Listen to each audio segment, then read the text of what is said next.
May nag-com.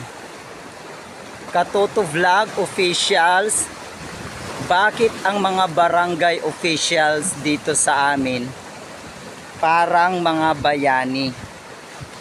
Kasi pag nagtatrabaho sila, sinasabi nilang volunteer lang sila, pero bayad pala sila.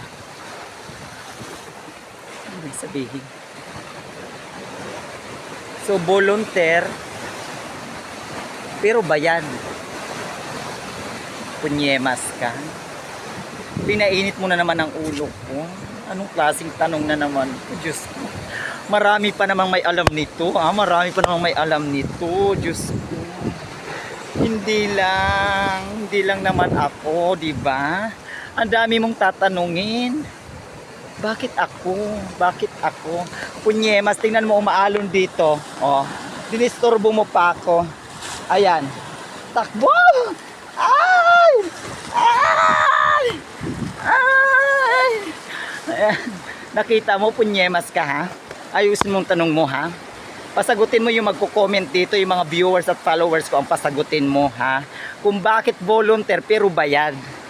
Hindi ko alam sagutin. Ang sakit ng ulo ko sa tanong mo, punyemas ka. Sila nang sumagot, wag na ako. Diyos ko. Ay! Ay! Maalon dito mga katuto. Ay! Tingnan mo ang ginawa mo sa tanong mo.